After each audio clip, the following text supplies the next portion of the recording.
Well, folks, today America just got hit with a double shock. On the West Coast, President Donald J. Trump just blew the whistle, confirming that the Pacific Palisades fire, one of the worst disasters in modern California history, wasn't just a tragedy.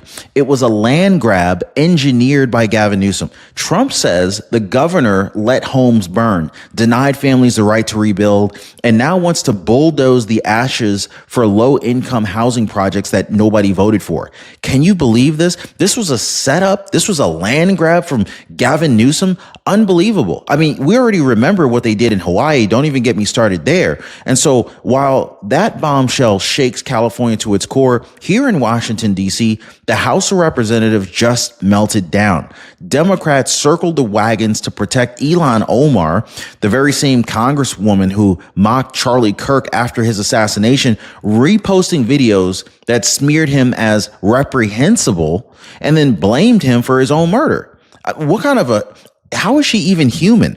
A resolution to censure her, to strip her from her committees. This went up for a vote. And what happened next exposed just how broken the system really is. Now, think about this, guys. Trump calls out corruption and the media screams conspiracy. Omar trashes a murdered patriot and Congress shrugs, one vote away from accountability, but she walks free. This isn't politics, guys. This is chaos colliding, and it's happening right now. Hit the like button, subscribe, because I'm about to break down exactly what President Trump just exposed, how Newsom's denials are falling apart, California is burning, and the disgraceful way that the House just sold out the American people. It is crazy. So, folks, let's go and put this into perspective, okay? Today is not just another day in politics. It is a political earthquake. On the one side of the country, you got President Donald J. Trump. He has just blown the lid off of Gavin Newsom's dirty secret, exposing that the Pacific Palisades fire in California wasn't just merely an accident of nature. It was a complete setup for a criminal land grab. And at the very same time, in the heart of Washington, you got the House of Representatives. They erupted into chaos as lawmakers tried and failed to hold Ilhan Omar accountable for her disgusting, hateful remarks after Charlie Kirk's assassination. That is two bombshells, guys, colliding in the same day. Now, if you wanted proof that America is in the fight of its life, today's your proof. So President Trump didn't mince words. He never does. He confirmed what many Californians have whispered since the flames died out. The Pacific Palisades fire was weaponized. According to Trump, this was no natural tragedy. Gavin Newsom allegedly blocked families from rebuilding their homes, denying them permits, while at the same time pushing forward low-income multifamily housing projects on their own land. Can you believe this, guys? Oh, and it gets even worse. Trump accused Newsom of outright refusing hundreds of millions of gallons of water from the Pacific Northwest that could have stopped the fire in its tracks. So imagine that. You got homes, lives, entire communities left to burn because the governor, Gavin Newsom, he wanted to clear the slate for his own rezoning agenda. And then came Trump's Truth Social post. He wrote that Newsom and Los Angeles Mayor Karen Bass had failed Californians, allowing their homes to be destroyed while fast-tracking construction for projects the victims themselves never asked for and never approved. So Trump straight up called it exactly what it is. It's a land grab. And if you think it, drop a land grab in the comments down below if you agree with Trump. And if this is true, this is more than scandal. This is criminal betrayal of the people. Now, the biggest mistake that retirees make with Medicare is waiting until the plan changes, waiting until the bills pile up, waiting until it's too late, and then you're permanently screwed. Who wants that? Don't sign me up for that. So this is exactly why I decided to partner with Chapter, because they help you review your Medicare plan now before the problems show up. Now, one viewer, she left me a comment. She said, I waited too long, but Chapter still helped me fix my Medicare coverage. Wow, I love it. So let me ask, are you going to keep waiting or do what most people already are doing, which is taking action today? Now, most people, they're calling the phone number right there on the bottom of your screen, or they're visiting askchapter.org/Ron. I left a link for you down below. And of course, the phone number on your screen is 909 563-8279. Now, of course, what did Gavin Newsom do the second Trump dropped this bomb? He rushed out a response. 4 little words, a straight up lie. That's it. No detail, no explanation, just a quick dismissal. But here's the problem for Gavin Newsom. 6 months ago, right after the fire, he sat on CNN and admitted, you can't rebuild the same way. He flat out said families in Pacific Palisades would not be allowed to rebuild their homes as they were before. Can you believe this guy? Like, he claimed it was about science and climate reality. He promised new zoning, new codes, and a new vision for the land. So let me ask you, if Newsom said no to rebuilding the same way, and now Trump says rezoning for low-income multifamily housing is already in the pipeline, who do you really believe? Do you type Trump if you believe Trump, type Newsom if you believe Newsom? Now, the career politician who's been caught moving the goalposts is Gavin Newsom. So do you trust him, or do you trust the president of the United States who has access to the intelligence that Newsom prays you will never see? Now, folks, the contradiction is glaring. Newsom is concerned, and it shows. But this isn't just about one fire or one governor. I want to zoom out for a second because we have more problems in our country that we need to highlight, okay? For the last 20 years, since Democrats took full control of California, wildfires have exploded in size, frequency, and destruction. Every single time, the story is the same. Whole communities burned down, families displaced, politicians at the state capitol wagging their little fingers and blaming it on climate change. Why? Because if it's climate change, it's not their fault. You see what I'm saying? If it's climate change, they don't have to take responsibility for decades of failed forest management, reckless energy policy, or deliberate land use manipulation, aka land grabs. You see what I'm saying? If they can blame it on climate change, then they could just keep cashing checks while families lose their homes and flee the state. And so what happens after the smoke clears? Rezoning, new restrictions, new regulations. Suddenly, the land where people once lived free is carved up and sold off for political gain. And let's be honest, when they sell it off, it's a whole lot more expensive. So people can't even afford to live there anymore, even if they wanted to. So this is a pattern, folks. Fires, displacement, rezoning, consolidation of power. And now Trump has ripped the mask off. And he's told us what we've all suspected. These tragedies aren't just accidents of nature. These are political opportunities exploited at the highest levels.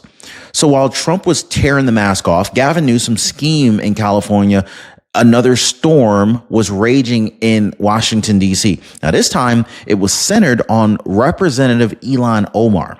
House Republicans introduced Resolution 713. This is a move to censure Omar for what she said and what she reposted in the wake of Charlie Kirk's assassination. Now, think about the timing. Charlie Kirk gunned down on September 10th, 2025, while exercising his God-given First Amendment rights. Just one day later, Ilhan Omar gave an interview with Mehdi Hassan where she smeared Kirk, twisting the knife before the body was even cold.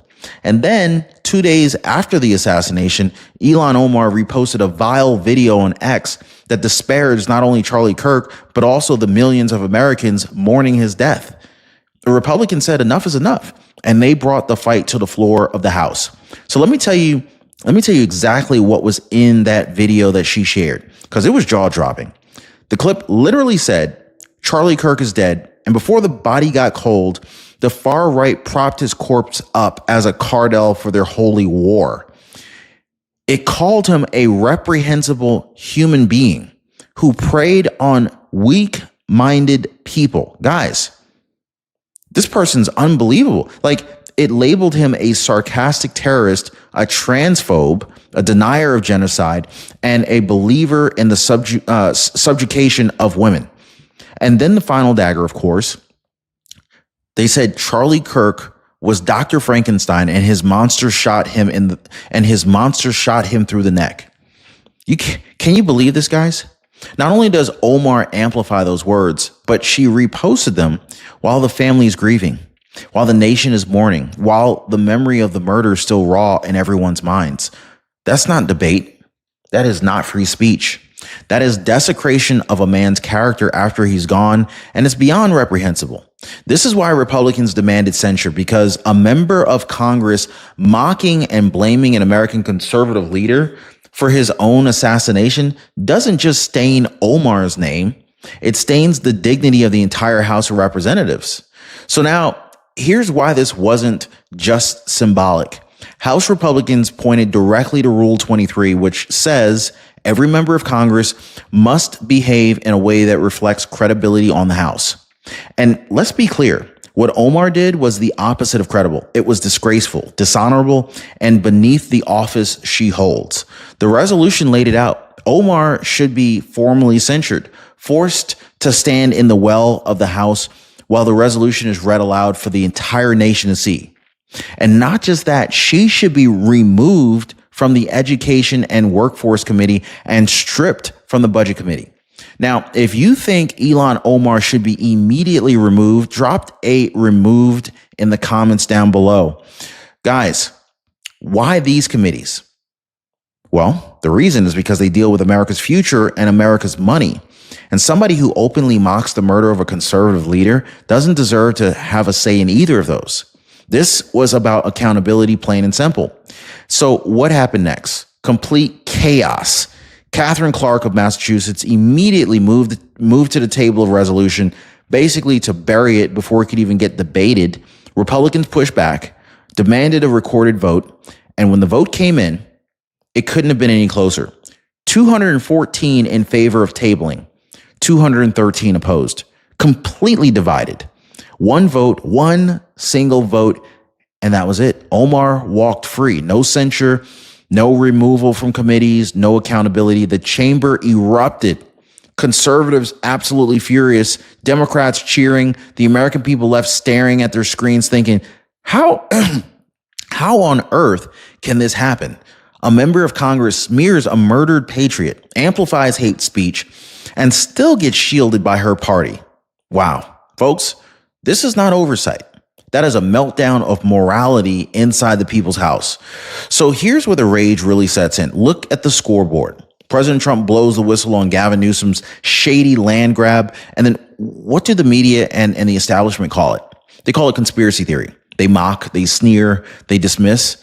But Ilhan Omar, she amplifies a video calling Charlie Kirk a reprehensible terrorist, blaming him for his own assassination. And Congress lets her walk, protected, untouched, not even a slap on the wrist with a wet noodle. None of that. This is the two-tiered system at work, folks. If you're a conservative, if you dare expose corruption, they're going to come at you with everything that they've got. But if you're a radical Democrat spewing venom against patriots, the machine circles the wagon to keep you safe. That's not just hypocrisy. That is a direct threat to the very idea of equal justice in America. And it gets darker. Because while Ilhan Omar is shielded in Congress, the bigger picture is even more sinister. President Trump and his allies have been warning about the foreign money and left-wing NGOs pumping fuel into America's chaos. I mean, just look at Neville Roy Singham, a billionaire living comfortably in communist China, funneling millions into activist networks here in the United States, funding the protests, funding disinformation, pushing what the Trump administration is now calling civil terror on our streets. Congresswoman Anna Paulina Luna herself confirmed the House Oversight Committee has requested the Treasury to freeze Singham's assets. Why? Why are they freezing his assets? Because he's tied to the very groups that are sowing division, hatred, and unrest. The poison climate that has that made something as horrific as Charlie Kirk's assassination possible. So think about that. Omar's rhetoric helps normalize the hate. Foreign money fuels the division. The Democrats in the House, they're just too busy protecting one of their own to lift a finger. Folks, this isn't incompetence anymore. This is coordination. And here's where where's the so-called free press while all of this is happening, right? Covering for the same people who are fueling the chaos. You guys remember just a couple days ago, ABC's Matt Gutman described the assassin's text as very touching. Like, can you believe that? Like, he literally romanticized the killer's words in the same breath as talking about Charlie Kirk's cold-blooded murder. The backlash was so absolutely brutal, he had to apologize. But the damage was already done. That is the mindset of our media class, folks. They humanize the killers, they minimize corruption, and they normalize the rhetoric of radicals like Ilhan Omar. But when President Trump exposes a scheme in California, they call it crazy. They smear it as conspiracy. They bury the facts and they elevate the lies. Folks, that is not journalism. That is propaganda right in your face. And so if they can spin this, if they can excuse Omar, if they can dismiss Trump's whistleblowing, then the question becomes, what else are they hiding from you? Well, anybody wonder about the 9/11 trade towers collapsing? Do you think that they're going to tell you the truth about that? So here we are. On one side, President Donald J. Trump exposing corruption, blowing the whistle, naming names. But on the other side, Gavin Newsom, Ilhan Omar, the media, the entire establishment closing ranks to protect their power. Trump says the Pacific Palisades fire, it was a land grab. Newsom denies it, but the facts just don't add up. Trump says that the people deserve truth and accountability. Meanwhile, Omar trashes a murdered patriot and walks free because the House won't hold her to account. This is not coincidence. This is collusion, okay? President Trump against the swamp, the people against the establishment, and the stakes, they couldn't be any higher. So I want to go ahead and leave you with this. If Trump is exposing the truth, why are these people still walking free? Why is Newsom allowed to reshape California while families lost everything? Why is Ilhan Omar still sitting on powerful committees after smearing a man who gave his life for free speech? Well, I think the answer is simple. The system is rigged. Trump was right. But the good news, the American people see it now. Trump has ripped the mask off. And the question that we all have to answer is this: will we wake up before it's too late? Like, subscribe, share this message, because the fight isn't over. It's just getting started.